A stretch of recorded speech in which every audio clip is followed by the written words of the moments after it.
L'heure est grave. De plus en plus de nos jours, nous observons des gestes de violence dans la société. En regardant actuellement les news, c'est un véritable challenge et défi parce que nos nerfs seront mis à rude épreuve. On voit par exemple dans les news des hommes qui tapent leurs femmes jusqu'à mort, que mort s'en suive, et vice-versa également.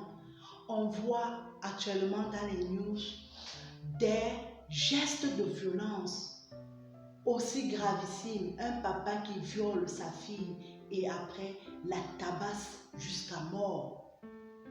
On voit cette grande insécurité grandissante. On voit même dans nos écoles des gestes de violence de plus en plus grands. Comme on l'a vu dans les différents reportages, les enfants vont même jusqu'à dans les écoles avec des armes blanches. À qui la faute? Quand est-ce que tout cela a commencé? Ça, c'est vraiment la véritable question à se poser. Oui, il me souvient à mon époque, quand on était tout petit, l'enfant était l'enfant de tout le monde. Des parents pouvaient en toute sécurité laisser leur enfant ou leur progéniture chez une voisine sans avoir une quelconque inquiétude. L'enfant était l'enfant de la communauté et tout le monde s'en préoccupait. De nos jours, les choses ont changé. Mais qu'est-ce qui conduit à cela? Pour moi, la première cause, c'est vraiment la dureté de la vie actuellement. Les parents sont de plus en plus préoccupés par le fait de chercher à avoir des moyens pour subvenir aux besoins de leur enfant ou de leur progéniture que par la préoccupation de les élever. On a relégué l'éducation de nos enfants au second plan. On a relégué l'éducation de nos enfants à la femme de ménage, à la télévision et aux réseaux sociaux. Et c'est ça qui procure cela. Oui, d'un côté, nous avons des parents qui sont victimes de cette crise et de cette vie chère et qui se battent corps et âme pour s'en sortir. Mais d'un autre côté, nous avons cette jeunesse qui est en manque de repères et qui tous les jours se perd. Oui, nous avons cette jeunesse qui souffre parce que ces gestes de violence que nous voyons viennent du fait d'un cri d'alarme pour dire nous souffrons et nous n'avons pas les bons codes. Nous avons donc tous échoué. Que ce soit les États, que ce soit les parents, que ce soit la société tout entière, nous avons échoué face à l'éducation de nos enfants.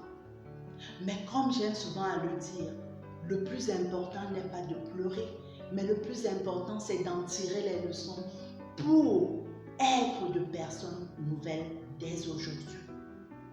Chacun de nous a un rôle à jouer. Pourquoi ces jeunes se déversent dans la violence? Comme l'a si bien montré le reportage, les causes sont nombreuses. Les causes sont d'abord, premièrement, au niveau du fait que ces élèves, déjà dès la maison, n'ont pas appris à avoir des limites. On ne leur a pas appris à avoir des lignes rouges. On ne leur a pas appris à savoir que voici ce qu'il faut faire et voici ce qu'il ne faut pas faire. Très souvent, ils sont relaissés à eux-mêmes et quand ils arrivent dans des écoles, ils ne savent pas, ils n'arrivent pas à respecter les codes de la société. Le deuxième élément qui pour moi peut être également ça, c'est que à l'âge de l'adolescence, la plupart des enfants ont envie d'être appréciés, d'être aimés et tout simplement d'être appréciés du monde qui les entoure, de leurs camarades, de leurs amis, et ils cherchent donc des réponses. Quoi de plus important donc pour notre enfant, lorsque nous éduquons notre enfant, de l'aider à avoir confiance en lui? Parce qu'un enfant qui n'a pas confiance en lui est quelqu'un qui est facilement influençable. Oui, parents, travaillons sur la construction de la personnalité et de l'acceptation de soi ou de la confiance en soi de nos enfants. Apprenons-leur déjà à la maison ceux-là qui sont valeureux, qui sont capables de grandes choses, qui n'ont pas forcément déjà dès le bas âge, on doit leur montrer qu'ils n'ont pas forcément besoin des autres pour exister. Ils n'ont pas forcément besoin des autres pour se définir. Ils ont besoin d'eux-mêmes et en plus de se sentir bien avec une personne avant de s'engager dans une relation d'amitié. La deuxième chose, c'est que les effets aussi sont dus au fait que nous, les éducateurs, nous ne prenions pas parfois conscience du fait que nous avons en face de nous des élèves qui ont grandi. Des élèves qui sont différents et avec la société actuelle, le 2.0 vraiment, des élèves de la mondialisation. Donc, nous devons apprendre à parler aux jeunes.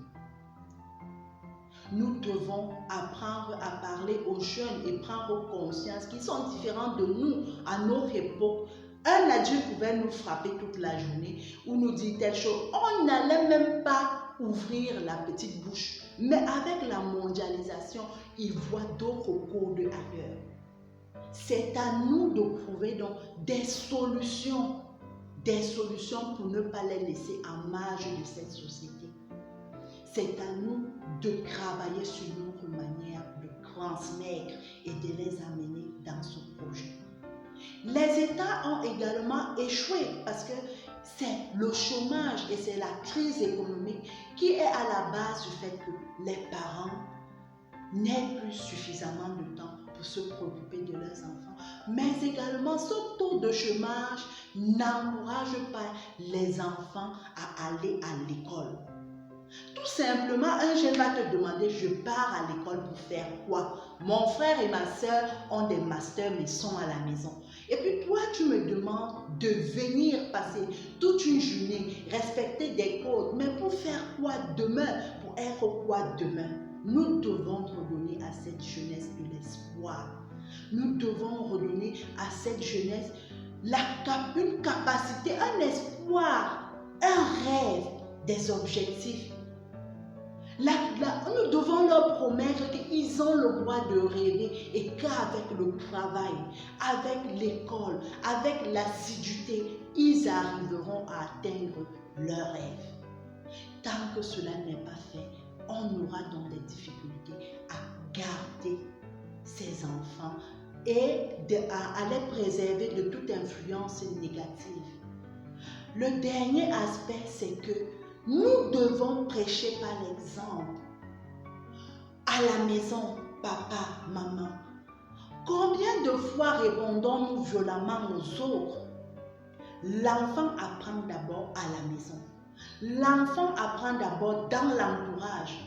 Dans l'entourage, on voit des gens qui très régulièrement, lorsqu'ils ont des problèmes, ça se finit par des bagarres, ça se finit par des mots, par des insultes. C'est nous qui apprenons cela à nos enfants. Si nous voulons que nos enfants changent, décidons aussi de changer. Décidons aussi d'apprendre à être tempérants. Décidons aussi d'apprendre à bien parler aux gens.